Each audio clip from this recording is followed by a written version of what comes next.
Hello and welcome to this special segment on WION The World as One. I'm Adhya Juneja and today we are being joined by Archeraviation's Chief Commercial Officer Nikhil Goel.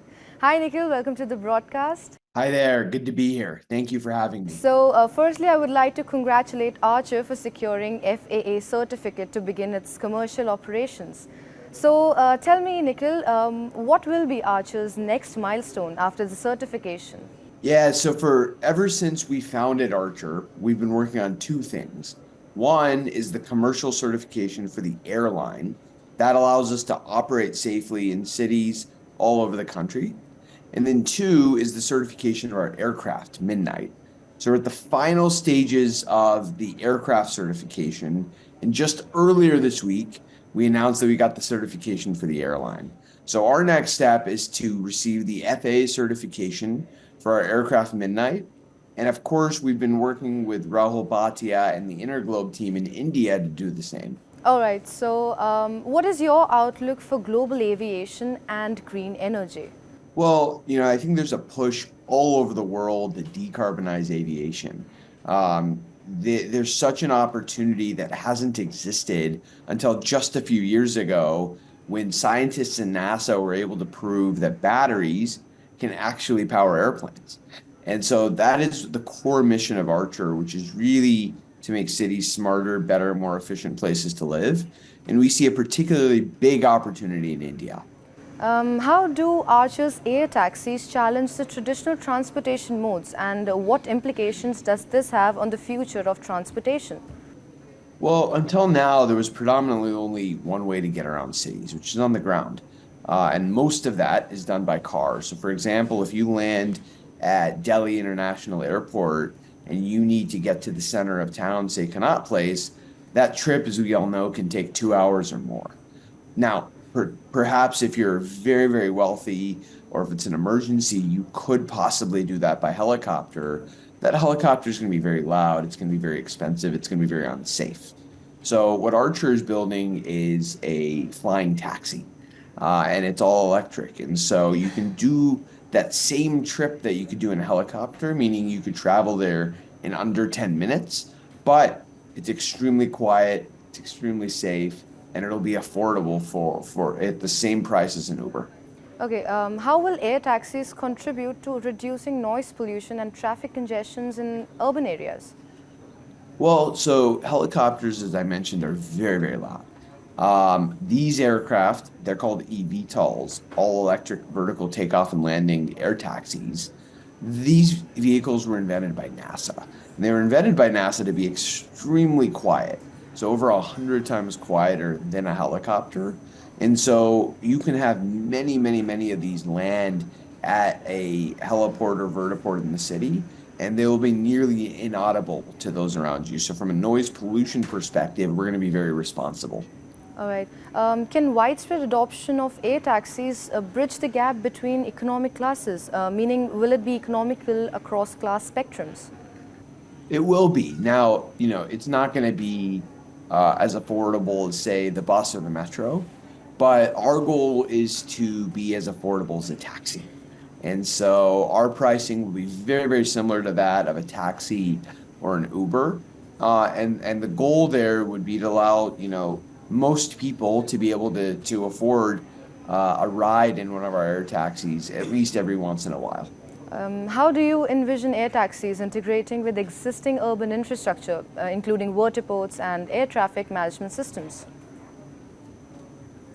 Well, so at airports, we'll be able to land safely, given the infrastructure that already exists there. And what I'm really excited about is the urban infrastructure. So we have an opportunity to utilize real estate that today has very little value. So tops of parking garages, tops of buildings, plots of land that today aren't used. Any of them, really all you need is effectively a 20 meter by 20 meter space. You can take that space and turn it into a vertiport.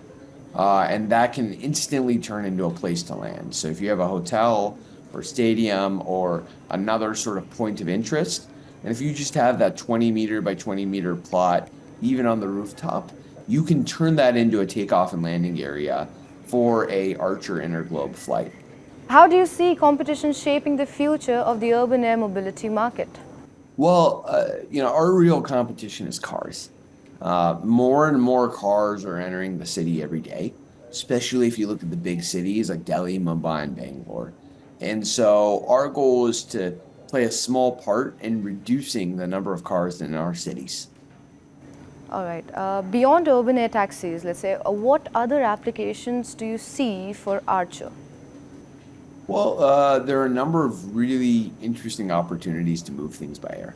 So one example is medical air taxis for ambulances. So today, if you're in India and you have an emergency and it happens to be rush hour, good luck for your ambulance to be able to get through to you. We have an opportunity to have an e-ambulance where that ambulance, as I mentioned before, could land on the rooftop of a nearby building, pick you up and airlift you to the hospital within 5 minutes. So that's just one application I'm very excited about that can help save lives.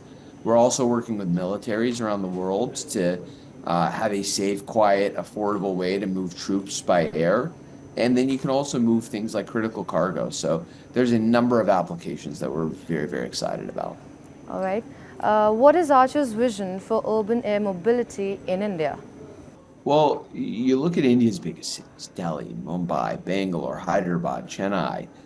These cities are just exploding with growth, and there's simply no more space left to build more roads. So it would literally be impossible. And so what we're hoping to be able to build with Interglobe is a way to get in and around these cities, again, using rooftops, using airports, and then being able to move from A to B using one of our all-electric air taxis. All right. What do you see as the potential challenge and opportunities for UAM adoption in the Indian market? Well, I think one of the big opportunities is just the sheer number of people that move on the roads today. Being able to take even a small percentage off the roads and into the air is what I think are a really big opportunity. Now, I think a challenge is obviously going to be, you know, working with cities, working with real estate developers to place these vertiports. And I'm really excited to be able to do that. And how is Archer working to address these challenges to make UAM a reality in India? Well, the big thing we're doing is finding the right partners. So this is why we're so excited to announce our partnership with Rahul Bhatia, with the Aditya Pandey, and with the Interglobe team. I mean, it's the third largest airline in the world. And what Rahul and the team have built is absolutely incredible. They obviously have worked very closely with municipal, state, and federal level government stakeholders. And so we have already begun linking into those conversations to make sure that we're going to be responsible citizens of those cities and work quickly to get this done safely. Right. Thank you so much for taking time to talk to us, Nikhil, and giving your insights on the same. I hope that you have enjoyed the interview, and I hope to talk to you soon. Absolutely. Thank you so much for having me. Thank you.